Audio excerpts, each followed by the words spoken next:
আসসালামু আলাইকুম। সুপ্রিয় শিক্ষার্থী বন্ধুরা, তোমরা কেমন আছো? আশা করি তোমরা সবাই ভালো আছো। আমিও আল্লাহর রহমতে ভালো আছি, আলহামদুলিল্লাহ। কুতুবপুর রওশন আলী উচ্চ বিদ্যালয় কর্তৃক আয়োজিত অনলাইন ক্লাসের পক্ষ থেকে তোমাদের স্বাগতম। আমি আজকে সপ্তম শ্রেণীর বাংলা প্রথম পত্র নিয়ে আলোচনা করব। আর আজকে বাংলা প্রথম পত্রের কবিতা, সাম্য কবিতা নিয়ে আমি তোমাদের সামনে আলোচনা করব।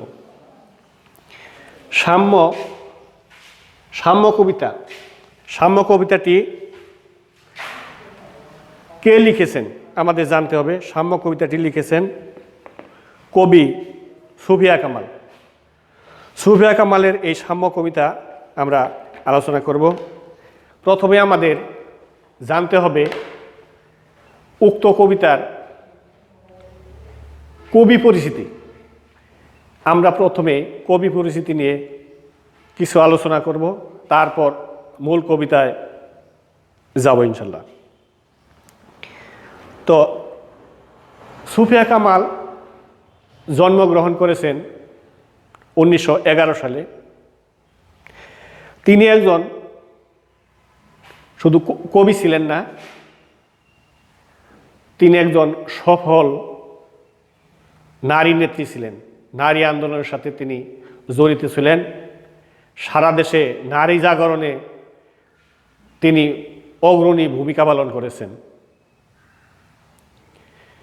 তিনি নারী জাগরণের পাশাপাশি 1952 সালের ভাষা আন্দোলনেও সক্রিয়ভাবে অংশগ্রহণ করেছিলেন।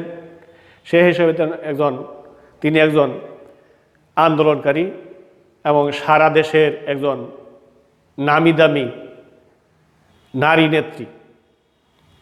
তার জীবন সম্পর্কে আমাদের কিছুটা হলেও জানা উচিত। তিনি অনেক সচেতন, বিশেষ করে নারীদের প্রতি।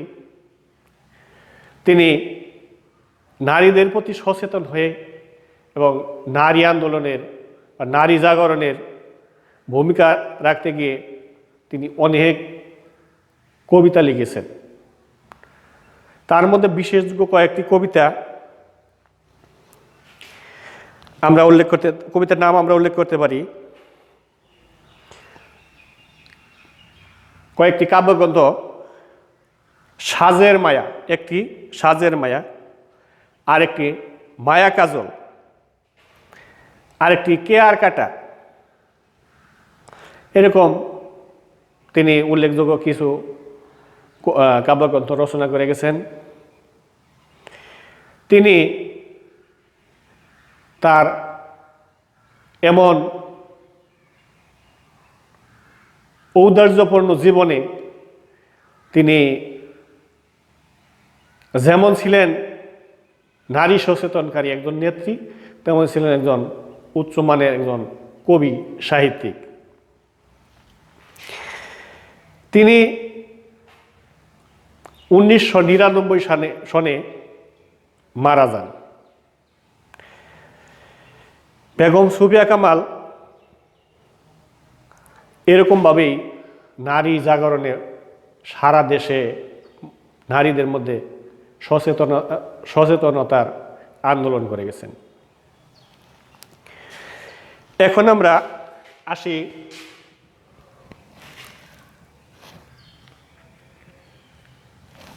কবিতার মূল আলোচনায়।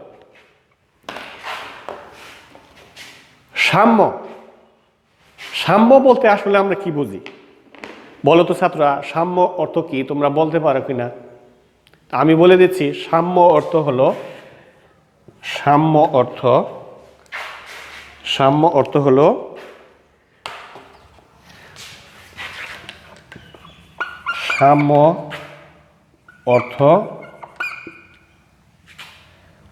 সমান। সাম্য অর্থ সমান। শুধু সমান কথাটি দিয়েই এর অর্থের পরিব্যক্তি ঘটানো সম্ভব না। এই সমান অর্থ দিয়েই সমান অধিকারকে বলেছে, সম অধিকারকে তিনি বুঝিয়েছেন। সাম্য অর্থ সমান বলতে নারী পুরুষ জাতি গোত্র বেদে, জাতিভেদে গোত্রভেদে সব মানুষ সমান, এইটাই তিনি মানুষের মধ্যে বোঝাতে চেষ্টা করেছেন। কবিতাটি নওল কিশোরের দরবারে কবিতার একটি অংশ বিশেষ। এই কবিতায় মূল কথা হলো সকলে মিলেমিশে একটি কাজ করার অর্থ তিনি বুঝিয়েছেন।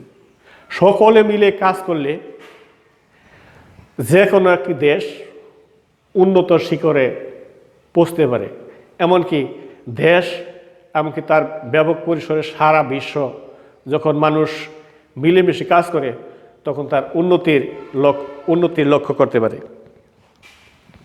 সকলে মিলে কাজ করার একটি প্রয়াস, সকলে মিলে কাজ করলে সারা পৃথিবীতে দেশ উন্নত হয় এবং হয়েছে, তার বাস্তব প্রমাণ অনেক রয়েছে। বৃহৎ এবং মহৎ কাজের মধ্যে লুকিয়ে আছে সম্মিলিত প্রচেষ্টা, অসীম সাহস, সম্মিলিত সাধনা ও সংগ্রামের মধ্য দিয়ে মানুষ এই পৃথিবীতে বিজয় ঘোষণা করেছে এবং জয়ী হয়েছে। কাজেই বেগম সুফিয়া কামাল এই মানুষের সম্মিলিত প্রচেষ্টা এবং একত্রে মিলেমিশে কাজ করে যে কোনো জিনিসের, যে কোনো দেশের উন্নয়নের প্রচেষ্টাকে তিনি বোঝাতে চেয়েছেন। এজন্য কি করতে হবে? আমাদের ধর্ম বর্ণ গোত্র শ্রেণী এসব ভেদাভেদ ভুলে গিয়ে সৌহার্দ্যের পরিবেশে সবাইকে মিলেমিশে কাজ করতে হবে।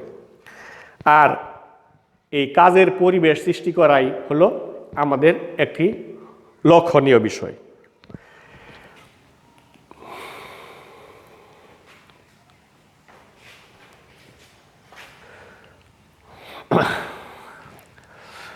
কাজেই আমি যে কথা তোমাদের বলতেছিলাম, বেগম সুফিয়া কামাল মানুষের মধ্যে, নারীদের মধ্যে এমন স্পৃহা সৃষ্টি করেছেন যা আমাদের জীবনে অনেক কিছু শিক্ষণীয় বিষয় বয়ে নিয়ে আসে। বাংলাদেশের নারীদের মধ্যে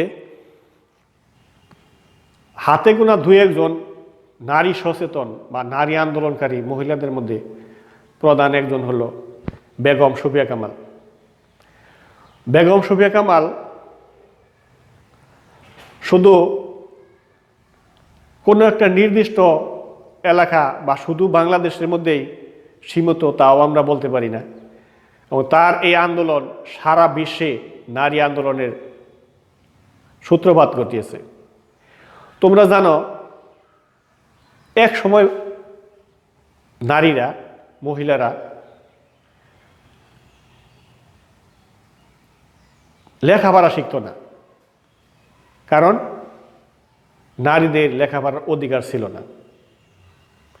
কিন্তু বেগম সুফিয়া কামালের মতো কবিরা যখন তাদের আন্দোলনের ভাষায় নারী অধিকার, নারী পুরুষের সমান অধিকার, তাদের লেখাপড়া, তাদের বেঁচে থাকা, তাদের প্রয়াস, তাদের কর্মক্ষেত্র সব কিছুকে নিয়ে যখন আন্দোলন করেছেন, তখন মানুষ এই সাম্যের গান গাইতে শিখেছে। সাম্যের গান বা সাম্য নিয়ে আরও অনেক কবিরাও এরকম লেখা লিখেছেন, যেমন কাজী নজরুল ইসলাম, রোকেয়া সাখাওয়াত সহ আমরা আরও অনেক কবির নাম উল্লেখ করতে পারি, যারা ওনারাও এই সাম্য নিয়ে কবিতা লিখেছেন, প্রবন্ধ লিখেছেন, বা বিভিন্ন লেখায় ওনারা নারীদের জাগ্রত করেছেন এবং নারী পুরুষের সমতা এবং জাতি গোত্র ভেদাভেদ না দেখে সমান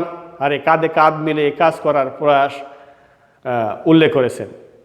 আমরা বেগম সুফিয়া কামালের এই সাম্য কবিতা থেকে তাহলে আমরা কি শিখতে পারলাম? যে অনেকে মিলে বহু লোকের প্রচেষ্টায় যে কোনো একটি বড় কাজ সমাধান হতে পারে। অনেকের সম্মিলিত মেধা বা শ্রমে দেশের উন্নতি হতে পারে। সম্মিলিত প্রচেষ্টায় সারা বিশ্বের উন্নয়ন করতে পারে। সম্মিলিত প্রচেষ্টা সকলে মিলেমিশে কাজ করা যে কোনো ধরনের বৃহৎ কাজ আমরা ত্বরান্বিত করে উন্নতির শিখরে বসতে পারি। এবং এই বেগম শফিয়া কামালের মতো অন্যান্য লেখকের সাথে আমরাও সকলে মিলেমিশে আমরা অনেক বড় কাজ করব, এই প্রত্যাশা আমি তোমাদের প্রতি রাখি। এবং তোমরা এই কবিতাটি মনোযোগ দিয়ে পড়বে, এর অর্থ উপলব্ধি করবে, শব্দার্থগুলো শিখবে, তারপর এই প্রশ্নগুলো শিখবে, তারপর এই কবিতাটির মূল ভাব তোমরা ভালো মতন শিখবে। তো আমি সর্বশেষ তোমাদের একটি বাড়ির কাজ দিচ্ছি। বাড়ির কাজটি হলো,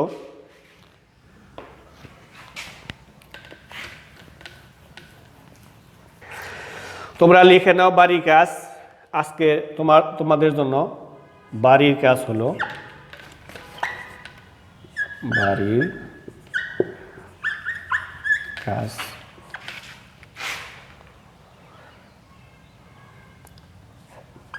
সাম্য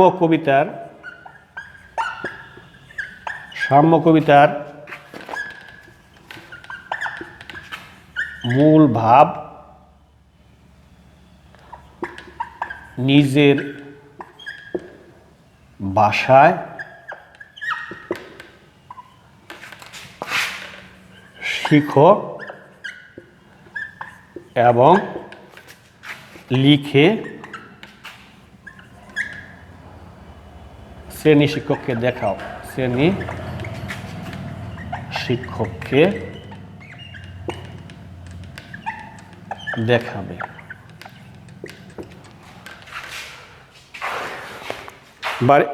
সাম্য কবিতার মূল ভাব তোমরা শিখবে, সেই সাথে ক্লাসটি পরবর্তীতে শ্রেণী শিক্ষককে দেখাবে।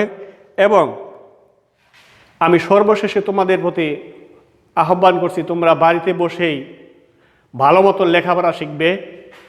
সকল বিষয়ে স্যাররা যে অনলাইনে ক্লাসগুলো নেয় সেই অনলাইনে ক্লাসগুলো তোমরা সঠিক সুন্দর মতন দেখবে। তাছাড়া টিভিতে বা বিভিন্ন গণমাধ্যমে তোমরা যে ক্লাসগুলা মনোযোগ দিয়ে দেখবে এবং তোমরা বাড়িতে বসেই লেখাপড়া শিখবে এবং স্বাস্থ্যসম্মতভাবে থাকবে। করোনা ভাইরাসের মধ্যে তোমরা বাইরে যাবে না। যদি একান্তই যেতে হয় তাহলে মাস্ক পরে যাবে। বাড়িতে থাকবে যখন তোমরা ঘন ঘন কিছুক্ষণ পরে কোনো কাজ বা কোনো ফাঁকে তোমরা সাবান দিয়ে 20 সেকেন্ড নাগাদ ভালো উত্তম মতন হাত ধোবে এবং স্বাস্থ্যসম্মতভাবে থাকবে। এই আশা ব্যক্ত করে আমি তোমাদের কাছ থেকে বিদায় নিচ্ছি। খোদা হাফেজ।